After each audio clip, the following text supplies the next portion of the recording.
आध्यात्मिक क्या हुआ है भाई साहब, जरा बताइएगा। कौन सी नई खोज हो गई है, जरा बताइए। कुछ नहीं हुआ। जो चीजें आपके मन को संतुलित करती थी, जो चीजें मन को शांति देती थी, सन्नाटा तो हम लोग खोज लेते हैं, सन्नाटा है, आवाज नहीं है, लेकिन शांति है भाई साहब। सबका मन इधर उधर बहुआ रहा है, शांति कहाँ है? कोई खड़ा हो तब ना मन, तब न शांति। तो शांति चली गई, मन का चैन चला गया, कोई खोज ही नहीं, और आदमी बदल गया, पूरी तरह बदल गया। वो आदमी कहाँ है अब? वो ऋषि मुनियों का आश्रम, वो लौकिक भाग दौड़, वो भोजन के लिए आपाधापी, भौतिकता में दौड़, उस समय तो नहीं था तो बहुत कम लोगों के बीच था। अब तो जनरल हो गया, सामान्य हो गया, और आध्यात्म वहीं का वहीं खड़ा, बल्कि उस पर धूल जमती चली गई। खोज हुई नहीं, विध्वस्त पड़ गए, धूल जमती चली गई। हमने कहा शिव को गुरु मानो, कहा कि धूल झाड़ने से हम कितना का धूल झाड़ेंगे, लेकिन वह शिव की ऊर्जा तो कण कण में है, वह महादेव की ऊर्जा तो पूरे संसार में है, एक एक व्यक्ति में है, एक एक जीव में है। जिसको आप निर्जीव कहते हैं उसमें भी है। शिव को गुरु बनाओ। मैंने जब गुरु बनाया था ना, तो ऐसा ही सोचा, सब फालतू धंधा साला, लेकिन लाचारी में शिव को गुरु मान लिया, तो कोई उपाय मेरे पास नहीं, विवस्था में। अब लाचारी आप भूखे रहिए या व्रत उपवास में भूखे रहिए, शरीर पर तो असर पड़ेगा भाई साहब। आपका खाना बंद कर दिया जाए तो, या अपने से आप छठ व्रत किए हैं तो, असर तो शरीर पर तो पड़ेगा, थोड़ा कम थोड़ा ज्यादा, लेकिन असर तो पड़ेगा। भोजन नहीं दीजिएगा, ईंधन नहीं दीजिएगा, गाड़ी चले कैसे? तो विवस्था में ही मैंने शिव को गुरु माना, लाचारी में माना, कोई उपाय नहीं था मेरे पास, लेकिन माना तो माना। मेरी एक आदत है, मैं आदमी जल्दी नहीं बदलता, मैं चीजें जल्दी नहीं बदलता। जो लोग पुराने गुरु भाई उन लोगों से पूछेगा, मैं टूटी सी गाड़ी में जाता था शिव चर्चाओं में, और वहां कोई नई गाड़ी लेके आता था, लोग कहते सर नई गाड़ी पर चलिए ना, हम कहना हम जिस गाड़ी से आए उसी गाड़ी पर जाएंगे। तो सर इसका ही गड़बड़ है, बहुत झट लेती है। हम कहा भैया हम जिससे आए उसी पर। तो मैंने अपने गुरु को भी नहीं बदला, शिव को गुरु मान लिया तो मान लिया, कोई तो बताने वाला था नहीं, कहीं मैंने पढ़ा नहीं था कि शिव गुरु है। लेकिन मैंने कहा ना कि लाचारी में मानिए चाहे मौन से मानिए, रिजल्ट आता ही जाए, और परिणाम आए। और परिणाम अगर नहीं आते तो आज आप यहां नहीं होते, न हम होते न आप होते, न संगोष्ठी होती, न कार्यक्रम होता, न शिव तो होते, शिव से नहीं होते। मैं कार्यक्रम को में जाता हूँ, संगोष्ठियों में जाता हूँ, महोत्सवों में जाता हूँ, अब तो भीड़ के चलते महोत्सव लगभग बंद है, और रोज सोचता हूँ। कल भी रात में बहुत देर तक मैं सोचता रहा कि बंगाल से इतने गुरु भाई बहन आ रहे हैं, सुना है कि 2000-2500 लोग होंगे, कहे यार क्यों आ रहे, आखिर उनको मिलता क्या है? अपने पैसे खर्च करते हैं, वो परेशानियां उठाते हैं, वो रातों को रात भर वो प्लेटफॉर्म पर सोते हैं, बसों से लंबी लंबी यात्राएं करते हैं, ट्रेनों में धक्का मुक्की खाते हैं, और तब भी आते हैं। आखिर क्यों आते हैं? शायद किसी ने सोचा हो या नहीं सोचा हो, लेकिन महादेव साक्षी है, मैं अक्सर सोचता हूं।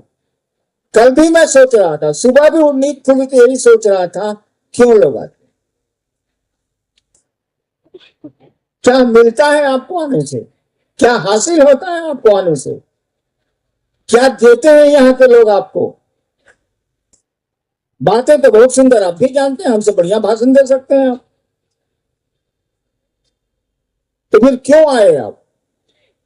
ये राशि के महोत्सव में 4 लाख लोग आए, 3 लाख से ऊपर लोग आए, आखिर क्यों आए? मैंने तो मना किया था मत आइए, तब भी आए, क्यों आए? क्या कारण हो सकता है इनके आने का? इतनी परेशानियां और पैसे बर्बाद करके आने का क्या सबब हो सकता है, क्या कारण हो सकता है? किसी ने सोचा कि नहीं? ये तो मैं नहीं जानता, लेकिन मैंने सोचा और मैंने महादेव से यह भी कहा है कि इनको बुलाने का गुनाह मेरे द्वारा किया जा रहा है या मेरे लोगों के द्वारा किया जा रहा है। एक अपराध है जिसे महादेव ही क्षमा कर सकते हैं।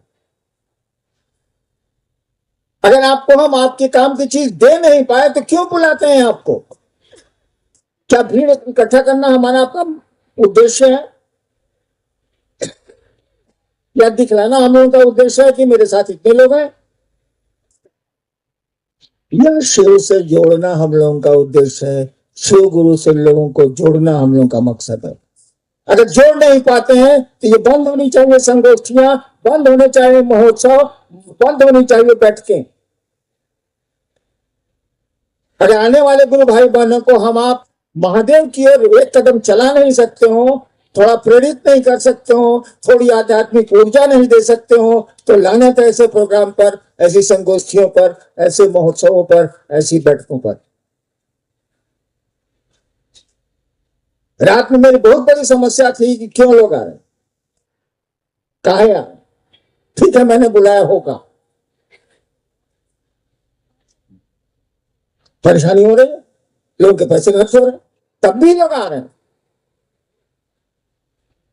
तो ठीक है, महादेव के नाम पर हम लोग ने बुलाया, शिव के शिष्यों को बुलाया।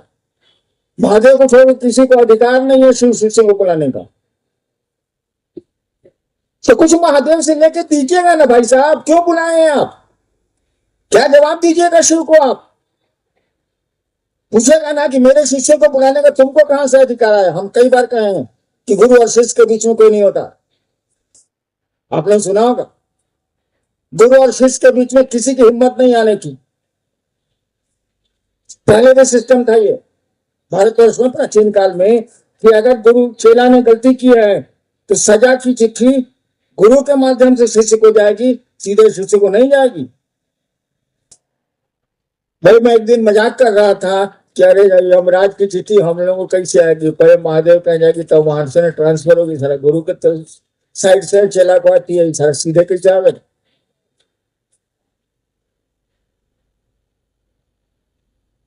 और आपके लिए भी मैं ये कह रहा हूं, अभी प्रोग्राम्स करते हैं, अभी कार्यक्रम करते हैं, अभी चर्चाएं करते हैं।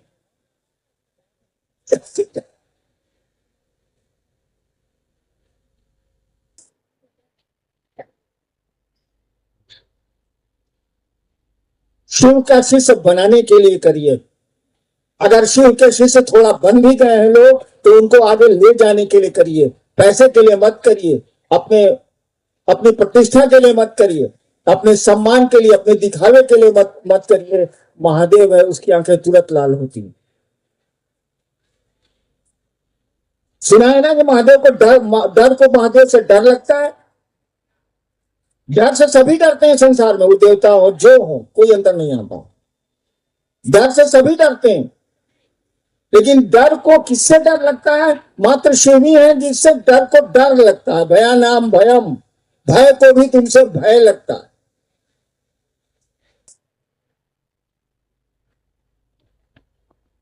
आप अगर अपने गुरु भाइयों को कुछ दे नहीं सकते हैं, जनता को कुछ दे नहीं सकते हैं, सुनने वाले को कुछ आध्यात्मिक ऊर्जा दे नहीं सकते हैं, मत करिए काम। हाँ, देने की मंशा अगर हो या नहीं हो, मंशा होगी तो काम हो जाएगा। हमारे पास क्या है? भूखा है। मेरे पास तो कुछ नहीं, कुछ भी नहीं आता है मुझको। एक नमः शिवाय जानता हूँ, वो भी 24 घंटे में 2 बार मुश्किल से करता हूँ। शिव चर्चा है, मैं कर ही नहीं पाता। अब करने दीजिएगा तब नहीं, यहाँ पे वहां से वहां चलना मुश्किल है सारा। सोचे निकलने के लिए इधर से खुलवाएंगे, तो आप करने नहीं दीजिए। तो इसीलिए शिव चर्चा की जरूरत पड़ी है कि आज का आदमी का मन ही नहीं टिक रहा है शिव के पास, ईश्वर के पास, भगवान के पास। शिव चर्चा करते करते धीरे धीरे मन शिव की ओर जाएगा। और बार बार जिसकी आप याद करेंगे उससे धीरे धीरे मोहब्बत या दुश्मनी दो में एक चीज होगी। प्रेम की याद ज्यादा आएगी तो थोड़ी वहां तो प्रेम है, वहां तो दुश्मनी है नहीं, तो प्रेम थोड़ा जगेगा। शिव चर्चा इसीलिए हम लोग कहते हैं करिए, बढ़ाइए, उन लोगों से मिलिए, इसको करिए। और दूसरा, इस शरीर और इस मन से क्या हम लोग कर सकते हैं? खाते पीते तो कीड़े मकोड़े भी हैं।